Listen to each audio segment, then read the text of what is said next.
Hi, my name is Thomas Holland, and this is the Jeep Grand Cherokee Trackhawk. And it's not a vehicle, it's a Tomahawk missile with wheels. I've also decided that it looks like a dragon, and since it has a 6.2-liter supercharged V8 that makes 707 horsepower, I've invented a new unit of measurement. The Jeep Trackhawk officially has 1 dragon power. Make no mistake, the all-wheel drive system that's connected to that Hellcat engine means that this over 5,000-pound hunk of steel can melt your face from a dead stop. And when it's done abusing your internal organs, it can keep your rear end comfy and cooled as it whisks you from gas station to gas station in a rough yet refined way. It's kind of like getting a really good massage from your neighbor Bill, the steel worker. And it's as big as an aircraft carrier. Except the aircraft carrier isn't powered by a nuclear reactor anymore, it's powered by a nuclear bomb.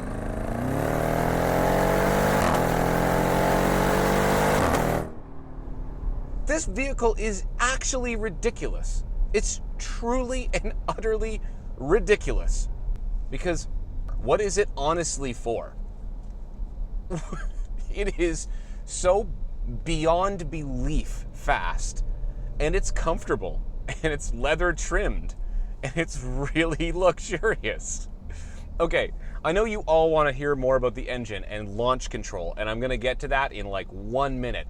But before we start, we have to dwell on the fact for a second that this is seriously a luxurious vehicle. The leathers in the interior are like almost Rolls-Royce level of smooth Napa leather. Like the leathers on the dash, on the door cards, on the seats, suede and the headliner, everything is so expensive feeling. It's only let down by the look of the dials and some of this like plasticky chrome trim that is not needed. When you have leather that is this nice, you do not need this chintzy chrome trim. It's got what looks like real carbon fiber trimming it as well. It's honestly one of the nicer domestic vehicles that I have been in, interior-wise. It's stunning. Okay, we'll get a little bit more to the interior in a minute, but first we do have to talk about this engine. This has 707 horsepower and all-wheel drive, and I have a whole whack of driving modes too here. I'm gonna put it in track right now. Okay, so we're in track mode, and what that does is it sets all of the options up in the stiffest, angriest, roughest possible that you can get. For example, in the custom mode, I can adjust the transmission, paddle shifter, stability control, all-wheel drive, suspension, and steering. Okay, but we're gonna put all of this in track for right now, and it puts all of those things in the most aggressive setting. All right, we're gonna use the paddle shifters. There is a bit of an issue. This digital tack is a little bit laggy, so it's kind of hard to nail the shifts perfectly, I've found. You just got to shift a little bit earlier and it works. But down into 5th, down into 4th.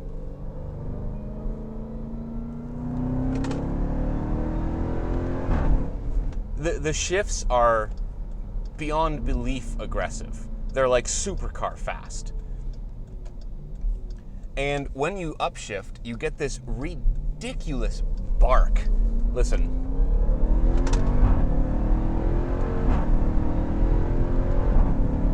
That's insane. That's ridiculously insane. Right now, what I'm gonna do is I didn't think I was ever gonna do this in an SUV. I'm gonna do a full-on like driving assessment of the way that this car handles and feels right now. I'm gonna do this in a Jeep. Okay, here we go. The steering is fantastic.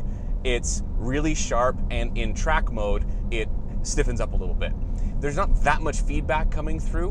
We have massive front tires, Pirelli P0s in the front, and there's a lot of grip, but I'm not getting as much communication as I would like. However, I am getting a very direct feel in the front end.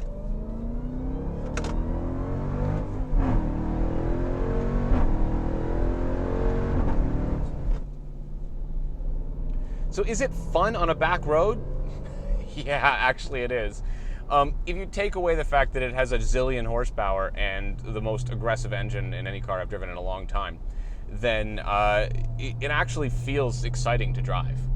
It actually is a very engaging vehicle to kind of chuck into a corner, because the weight makes it fun, right? Because you can tell that it's fighting against itself to do what you want, and it's doing a really good job. This vehicle impresses me greatly, what it's capable of doing. I didn't see this thing coming. I didn't think that this was going to exist, but it does, and it works. It's amazing. The vehicle obviously feels as big as it is. This is not a Miata. It doesn't handle like that. I can't really tell you if it understeers or oversteers effectively. There's no possible way I can push it to its limits on a public road. You shouldn't do it with any car, but you definitely can't in this one. The tires are really sticky and they're really big, and there's a lot of weight to throw around. But I can tell you that the front end feels very direct, and on an on-ramp, if you push it, you don't get any walk from the front end that I can see. You don't get any understeer. I'm sure that if you start to really push it past its limit or enter a corner too fast, you are going to get some understeer.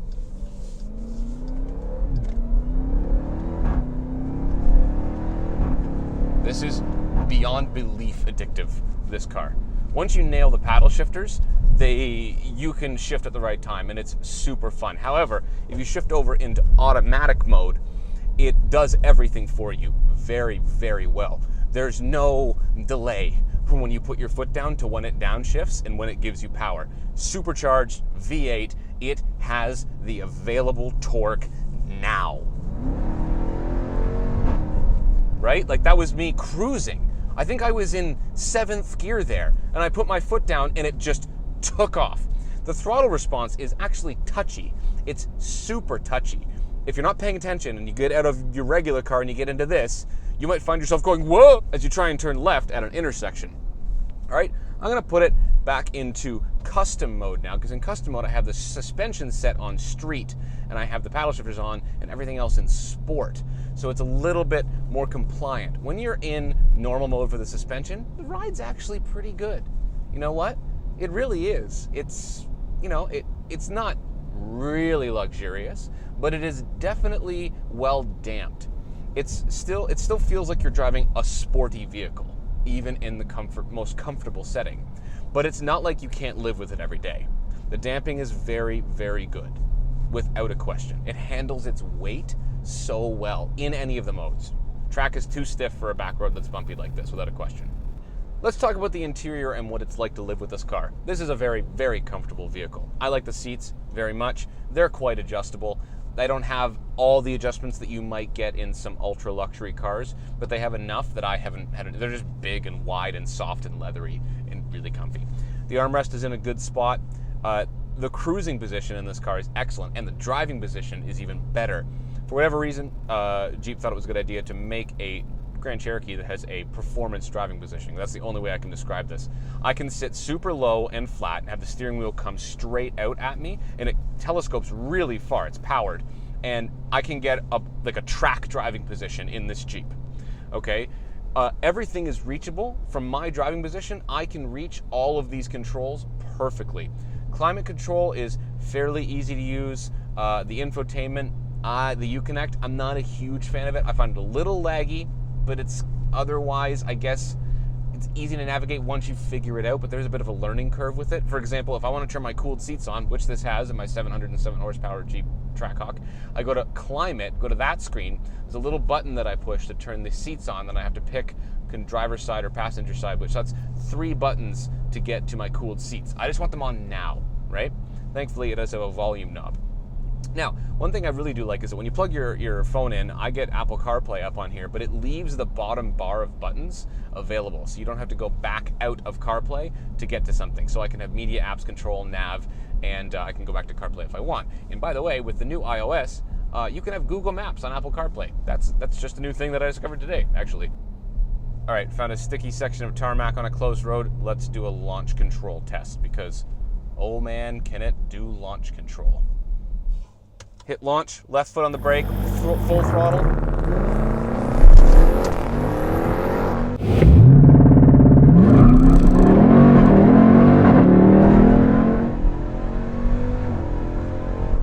You're just gonna have to believe me that is like, okay, you know what it feels like? If you've been to Universal Studios, no, Hollywood Studios in Florida and gone on the Rock and Roller Coaster, the Aerosmith themed roller coaster, when that roller coaster takes off, that's what this car feels like when it hooks up. It feels ridiculously fast, and it's almost like you can feel the mass that it has to bring with it, so it's even more aggressive than if it were a 700 horsepower supercar. Put it this way, I've driven, as many of you know, the Dodge Demon, and I've driven the Hellcat on the track, both of those cars. They are ridiculously fast. This vehicle feels faster than those. Not maybe faster than the Demon, but it feels faster because of A, all-wheel drive, and B, the fact that you do not think that it could possibly be as fast as it is based on how it looks, okay? It is utterly massive, and it is utterly mind-blowingly fast off the line. And the launch control cuts in and just kicks you off. It's just wonderful. It's just fantastic. It feels like a roller coaster. It genuinely feels like a roller coaster. Not many cars can do that on the road. I'll tell you one thing, the Jeep Trackhawk doesn't get old. Yeah, it's ridiculously bad on fuel.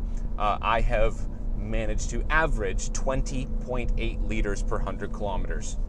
So every time I go 100 kilometers or about 60 miles, I have to pay like $30, right? That's insanely bad on gas. It's like a Hummer, right? But for the most part, it's worth it because you are getting one of the most special vehicles that I've driven in a long time.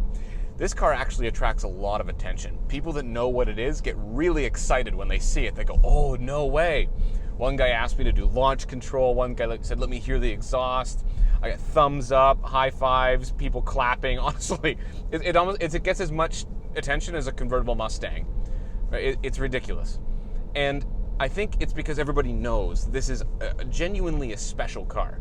Because it's something that doesn't come out very often. It's something that doesn't need to exist. Does anyone need a Jeep Trackhawk? No. No one needs a Jeep Trackhawk.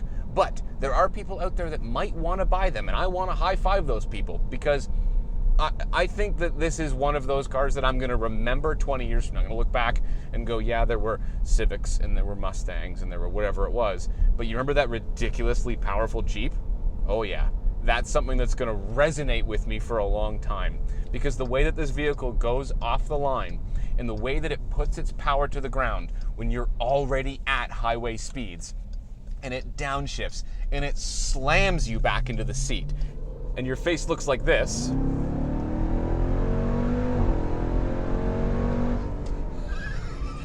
This car gets your heart pumping. This is a vehicle that genuinely gets your heart pumping. Not many, what does James May call it? The fizz. This vehicle, this Jeep, gives me the fizz. It really, really does. It's a special car. I absolutely love it. Even if the interior were junk, which it's not, it's absolutely stunning. Even if the infotainment was bad, which it's not, it's fine. Even if it was uncomfortable, which it's not, it's really comfortable. I would still tell you that it is one of the most special cars I've driven all year because it's just ballistically fast and it drinks fuel at a rate that we really shouldn't be doing nowadays with all of our problems in the world. This is an insane vehicle, and I absolutely love it. So, my name is Thomas Holland. Thank you for watching Throttle House. Make sure you subscribe and turn on notifications so that you don't miss any more car reviews like this, because I got lots of stuff with big, dirty V8s coming at you really soon. I got a lot of cool stuff booked right through the winter. So, check out the Throttle House website as well, thethrottlehouse.com, and follow me on Instagram @thethrottlehouse. I will see you guys next week. Thanks for watching. Bye.